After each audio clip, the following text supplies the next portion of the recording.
When I created this channel, I made a vow to chronicle wrestling history, whilst that's mostly centered around professional wrestling history with a particular focus on the 19th and 20th century. There is, of course, more to wrestling history than that.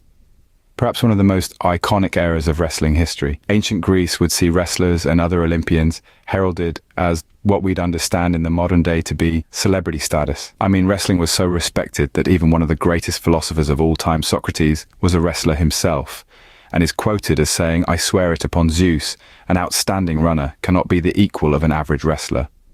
Where modern wrestlers walk the line between work and shoot, the wrestlers of ancient Greece walked the line between mythology and history. This is best exemplified in the case of Milo of Croton.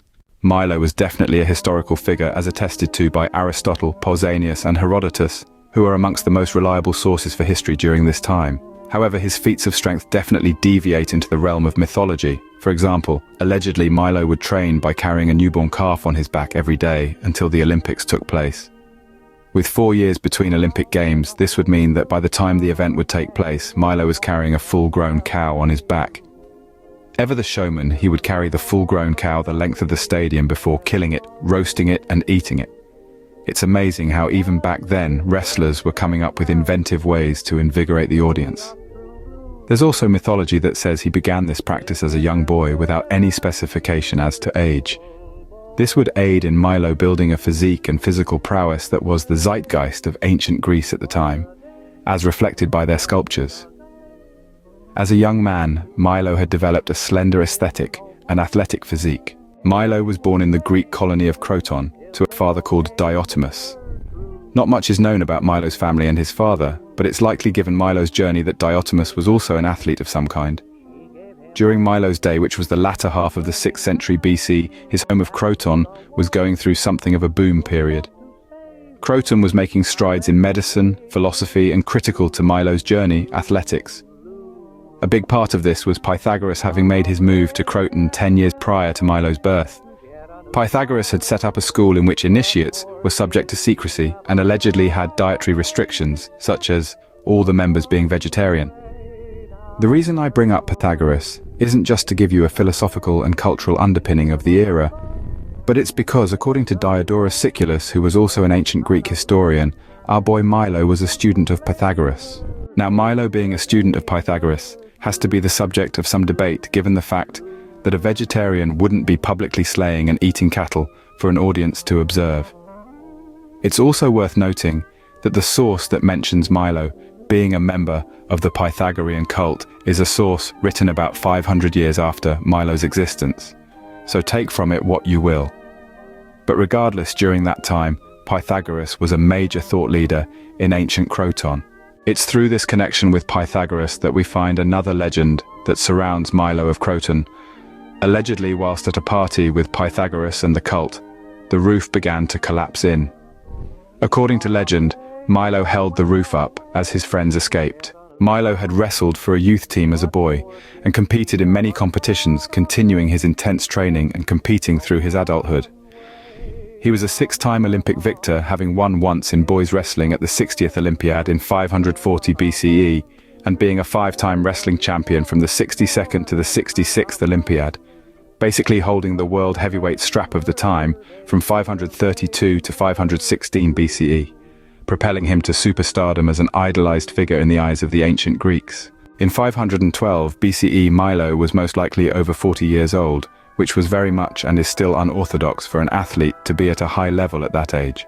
Despite being past his prime, he resisted retirement competing in the 67th Olympiad. However, this was to be where finally Milo would go out on his back. He lost to a younger challenger who allegedly spent most of the match avoiding Milo and wearing him out, reliant on youthful stamina. To be fair to the kid, it's damn hard to get a straight-up clean takedown victory against a man who would allegedly stand upon a greased iron disc and dare people to try and push him off it. Despite the slippy surface he was stood upon, nobody could move or falter the incredible Milo. If even 1 or 2 of the stories about Milo are true, then he was nothing short of amazing. According to Diodorus, Milo was also a strong military commander, allegedly commanding the Crotonian army against the Sybarites in 511 BC. Adorned in Olympic wreaths and dressed in the image of Hercules in a lion's skin, carrying a club, Milo would score a victory against an army that outnumbered him 3-1.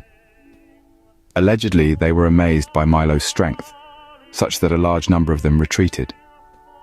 Keep in mind, this account written by Diodorus not only comes from 500 years later, but also from my own subjective point of view. He's very flattering towards Milo and perhaps himself got lost in the legacy of the wrestling star. Amongst the previously mentioned feats of strength, Milo was alleged to have held a pomegranate in one hand and challenged others to take it from him, which no one ever could. The crazy part is that through all this strife, the pomegranate would remain undamaged, clasped safely in the hands of a wrestling god. This shows the level of control Milo had over his immense strength and his ability to remain calm under pressure, which definitely will have served him well in front of the scathing eyes of an ancient Greek Olympic audience.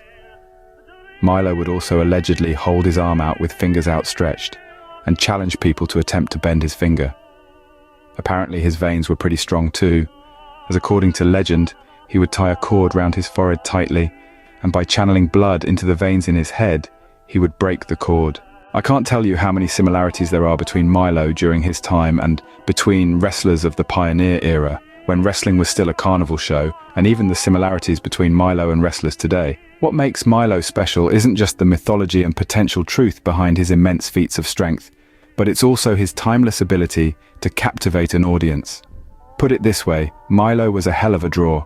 Unfortunately, like with many ancient Greek stories, it was hubris that led our hero to his untimely demise. Traveling through the countryside, Milo would meet a villager who was attempting to split a stump with hammer and wedges. Milo saw this as a challenge and would request to attempt to split the wood with nothing but his raw strength. The villager, excited to receive help from such a legend, obliged to Milo's request and went off to get food whilst Milo worked. Unfortunately, when Milo was attempting to pull the stump apart, the wedges that the villager had been prying the stump open with would trap Milo's fingers. He was stuck and alone with nothing to do but wait for the villager to return. However, the villager would not return before Milo was visited by either lions or wolves, depending on the version of the legend you believe. And so the greatest wrestler of all time became Simba's dinner. He was immortalized in statue form first by a man named Demise, who was also from Croton. Allegedly, Milo carried his own statue into the Altis. A lot of this is alleged because it's ancient history, and given how hard it is to find wrestling history from 100 years ago, I'm really pushing the boat out by going back 2,500 years. Hopefully this detour has been interesting for you. As I said, this channel is about all of wrestling history, and I've made it my mission to chronicle in a modern medium what thus far has gone unchronicled. If that's your thing, feel free to subscribe, and if not, Hardlines, how the hell did you make this far into the video? Please leave, thank you.